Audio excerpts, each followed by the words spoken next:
Assalamualaikum warahmatullahi wabarakatuh. Ayeuna nyaritakeun turunan Ki Semar turun di Gunung Karang. Yuk urang simak bareng-bareng. Jalamun ku Allah diendeukeun mah aya hiji jelema nu gagah meureudanan, siap ngalawan bangsa-bangsa nu brutal-brutal, anu brengsek-brengsek. Atuh mah kawasa Gusti Allah ngan henteu bae heulana. Encan wayah engke mah geus wayah mah keluar ti pertapaan nyana langsung aya di luhur awang-awang. Kaula cek manehanana ieu adalah turunan Ki Semar. Antum atas tapa di Gunung Karang tas neulean sumur 7 batur kulaya 3 hiji si udel kadua si gareng kagola ngaranna si cepot.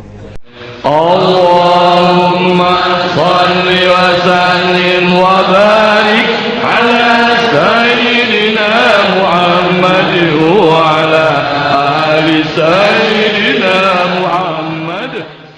Setelah Kangjeng Nabi Muhammad teu aya, para sahabat teu aya, tabiin teu aya, diangkat ku Gusti Allah. Kumaha Allah? Imam Syafi'i diangkat.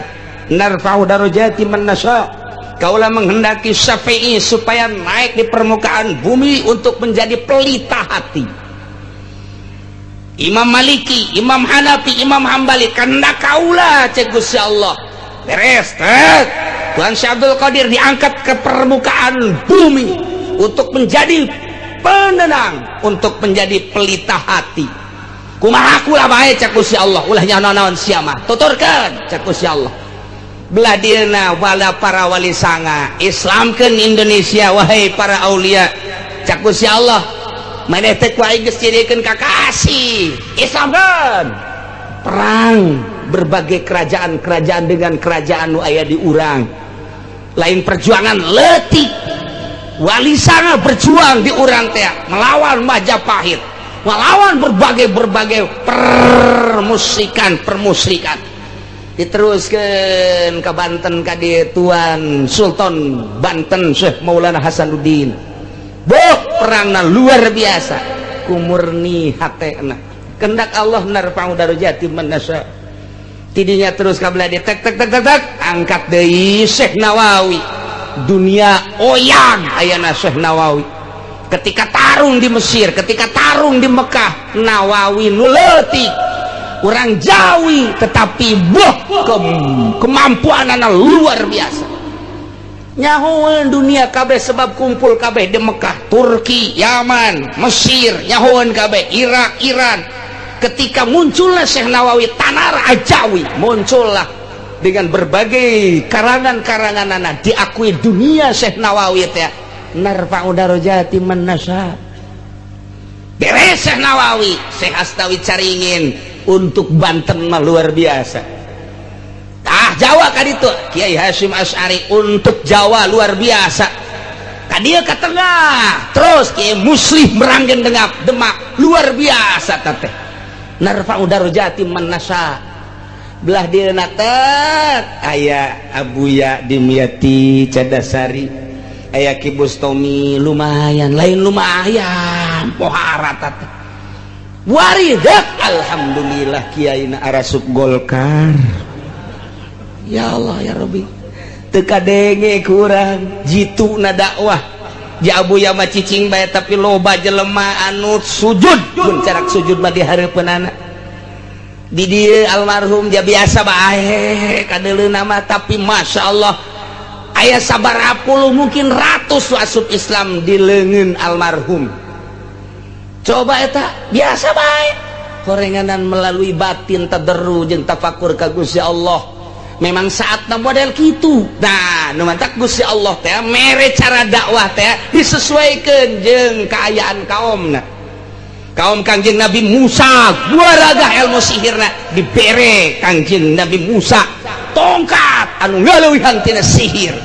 Kangjeng Nabi Ibrahim lantaran najamin ahli perbintangan, Kangjeng Nabi Ibrahim dibere meluluhkan perbintangan. Kangjeng Nabi urang Kangjeng Nabi Muhammad jarago jasa sajana jarago jasa bahasa ahli sastra orang Arab teh turun Kangjeng Nabi diberelah Al-Quran di zaman Kangjeng Nabi Sulaiman jelema teh mengagungkan harta saat eta dibere harta nu berlimpah Kangjeng Nabi Sulaiman untuk meluluhkan umatna terus bae saat-saat mana Gusti Allah deknar pangudaro jatim disesuaikan tinggal kuari orang teh dahaga hayang aya ulama secara nasional anu bener-bener teu pernah melirik sebelah mata karena dunia paling kedua sabelah masa etik deui saha ieu urang coba pantau Jawa Timur saha Jawa Tengah saha Jawa Barat Bandung saha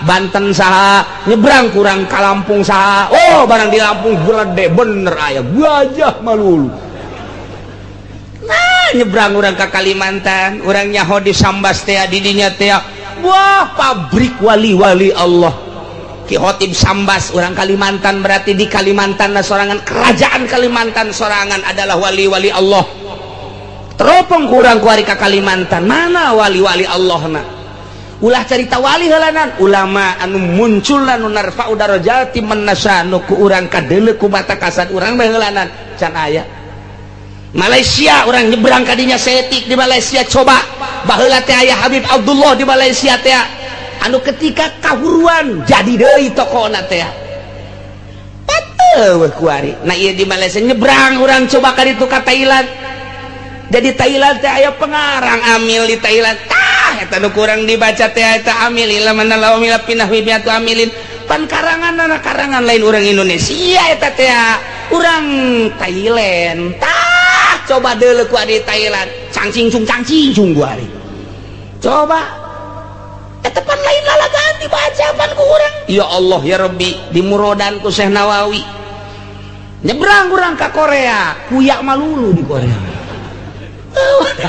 terus nyebrang dunia orang ningali sekup letik sekup gede mana kuari ketika aya Osama bin Laden pohara dunia ngageter dunia teh aya Saddam Hussein kitu emang Allah mah nyieun tokoh-tokoh teh nu bakal ngagempur kafir teh ngageterkeun dunia ketika naik Saddam Hussein jelema nu lahir ke alam dunia ku simpati-simpatina dingaranan Saddam Hussein sanajan kuarina eueuh kumisan jeung kunyin Saddam bae sabaraha ribu saat eta 1000 manusia di dunia nu terdeteksi langsung di ngaranan Saddam Hussein nang saha eta simpatik itu lamun lain nang Allah moal bisa dijorekeun ku Amerika jelekan jorekeun tetep bae kaluhur bae sebab naon melawan kafirnya dengan perekonomian dilawan ku persenjataan siapeun jasa eleh menang lain urusan Allah nu boga urusan berlanjut datang ka kuari numantak apakah kuari peperangan Irak jeung Amerika teh bisa dicicingan ku Amerika teu bisa satu jengkal tanah Irak tidak akan diberikan kepada Amerika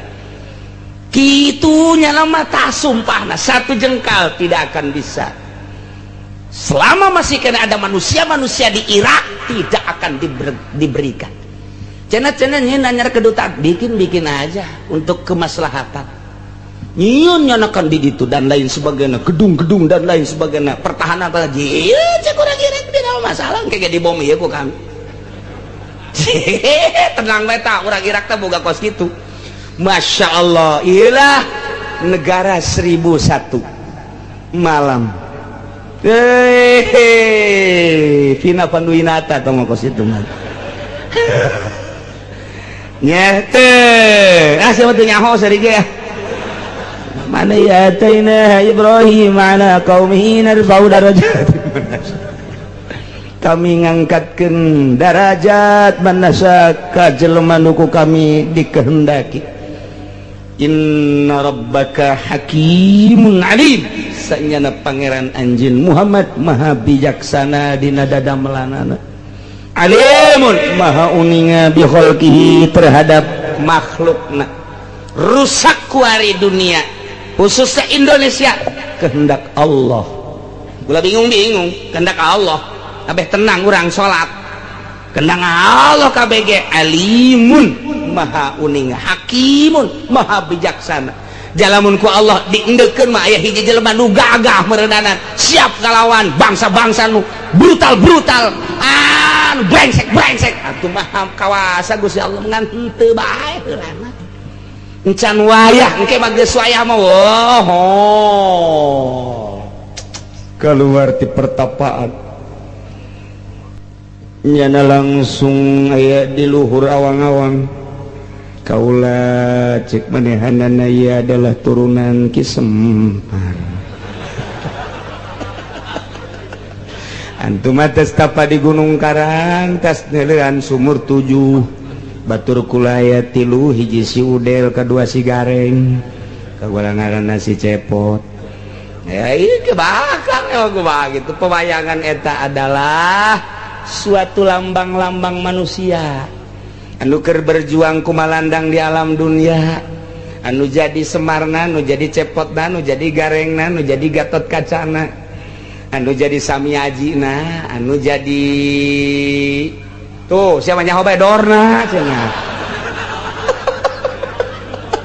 ese tok nonton mah sekarang itu bae cenah kieu nya aing mah nyaho ge di kitab campur jeung nonton setik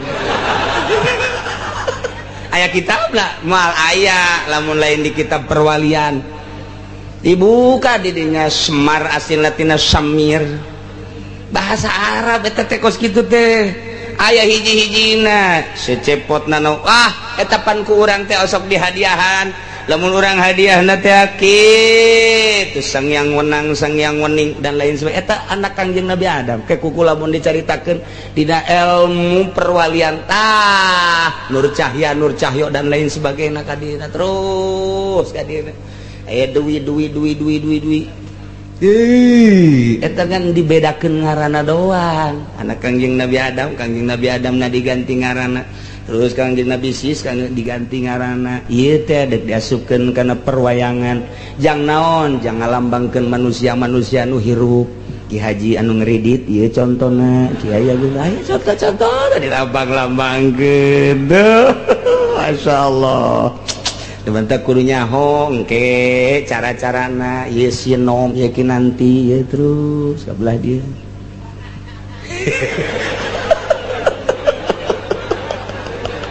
asana pemain teman-teman Alhamdulillahirrabbilalamin sakitu tina urang mudah-mudahan manfaatin kasadayana. Assalamualaikum warahmatullahi wabarakatuh.